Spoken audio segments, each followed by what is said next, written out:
Hello friends, मी Manisha Marathi kitchen with मनीषामध्ये तुमचं पुन्हा एकदा खूप खूप मनापासून स्वागत आहे। तर बघा मंडळी, आजच्या व्हिडिओमध्ये मी तुमच्यासाठी घेऊन आलेली आहे फ्रेश नारळाची चटणी आणि सोबतच उत्तपम। ही नारळाची चटणी जी आहे तुम्ही डोसा, उत्तपम किंवा मग इडली, मेदूवडा, कचोरी, समोसा किंवा कोणत्याही पकोड्यासोबत सुद्धा खाऊ शकता। खूप टेस्टी वाटते आणि हेल्दी सुद्धा आहे आणि बनवायला साहित्य सुद्धा कमी लागतं, झटपट सुद्धा होते। तर चला व्हिडिओ स्टार्ट करूया। पण व्हिडिओ स्टार्ट करण्याच्या अगोदर माझी एक रिक्वेस्ट आहे की प्लीज व्हिडिओ पूर्ण फुल वॉच करा आणि फुल वॉच केल्यानंतरच जर तुम्ही नवीन असाल तर सबस्क्राइब करा आणि साईडला जी बेल आयकॉन असते ती सुद्धा प्रेस करा, म्हणजे माझ्या येणाऱ्या नवनवीन व्हिडिओचे नोटिफिकेशन तुम्हाला वेळोवेळी मिळत राहणार आणि आपली भेट होत राहणार। तर चला व्हिडिओ स्टार्ट करूया आणि बनवूया फ्रेश नारळाची चटणी आणि सोबतच उत्तपम। फ्रेश नारळाची चटणी करण्याकरता आपण साहित्य बघूया। तर मी इथे फ्रेश नारळ घेतलेला आहे, याचे तुकडे करून घेतलेले आहे नारळामधून काढून, आणि थोडे शेंगदाणे घेतलेले आहेत, हिरव्या मिरच्या आहेत, कोथिंबीर आणि लसणाच्या पाकळ्या आहेत। सर्वात प्रथम आपल्याला काय करायचं आहे की नारळाचं जे कवर आहे ते अगोदर आपण काढून घेऊ। अशा प्रकारे मी नारळाचं जे आहे कवर काढून घेतलेलं आहे। आता आपल्याला शेंगदाणे पॅनमध्ये थोडे भाजून घ्यायचे आहेत।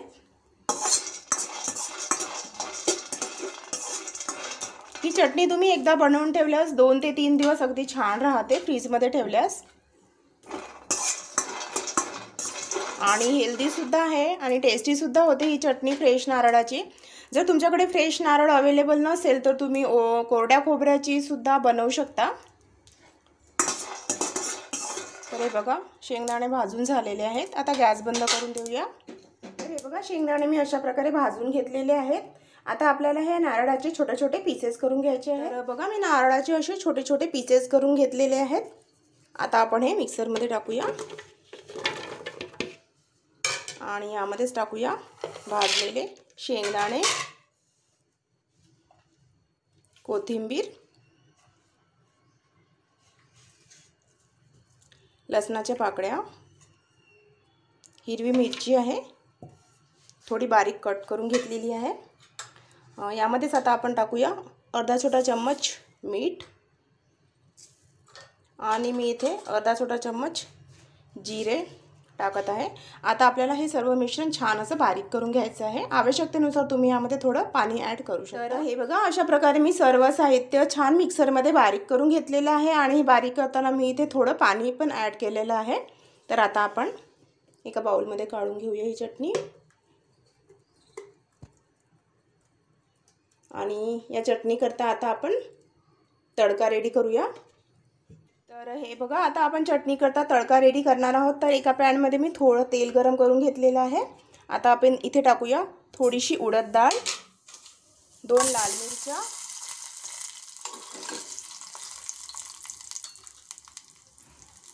थोडीशी मोहरी,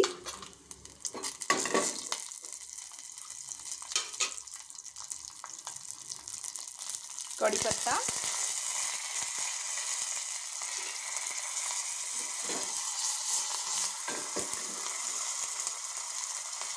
तर हे बघा आपला तडका एकदम रेडी आहे।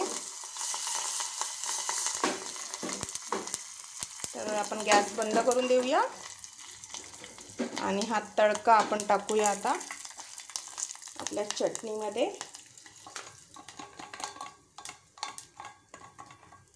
तर हे बघा आपली चटणी जी आहे रेडी झालेली आहे।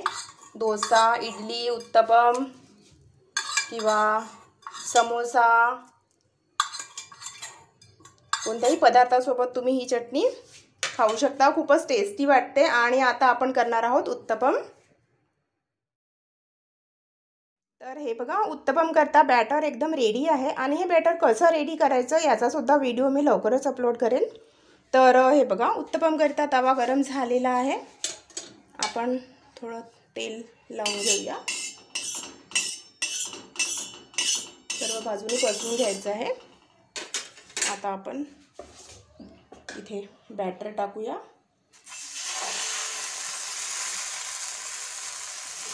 उत्तपम करता मिश्रण थोडं घट्टसरच असावे लागतं, एकदम पातळ डोशाकरिता करतो त्यापेक्षा थोडं घट्ट आपल्याला मिश्रण उत्तपम करता आवश्यक आहे।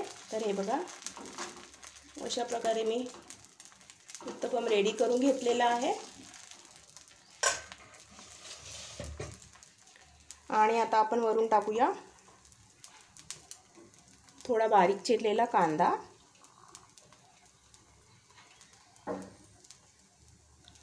टमाटर आहे थोडा बारीक चिरलेला,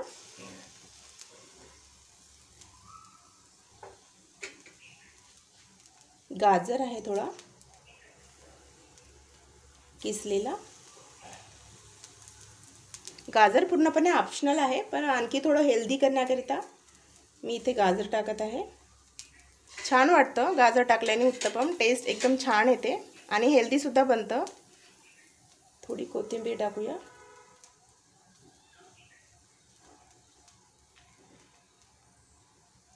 तर साइडने थोडं तेल लावून घ्यायचं आहे आणि मीडियम फ्लेमवर आपण छान असं एका साइडने शिजू देऊया। तर हे बघा एका साइडने आपला उत्तपम एकदम रेडी झालेला आहे। थोडं वरून आपण तेल टाकून देऊया आणि पलटवून घेऊया। हे बघा आता दुसऱ्या साइडने सुद्धा छान असा थोडा वेळ शिजू देऊया। गॅसची फ्लेम मीडियम ठेवायची आहे। तर हे बघा उत्तपम एकदम रेडी झालेला आहे। दोन्ही साइडने मी छान शिजवून घेतलेला आहे। आता गॅस बंद करून देऊया आणि एका प्लेटमध्ये काढून घेऊया। तर हे बघा गरमागरम उत्तपम एकदम रेडी आहे आणि सोबतच फ्रेश नारळाची टेस्टी आणि हेल्दी चटणी सुद्धा रेडी आहे।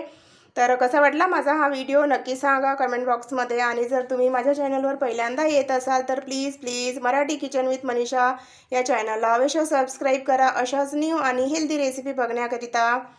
तर व्हिडिओ आवडल्यास लाईक करा आणि शेअर करा। तर take care, bye bye, have a nice day.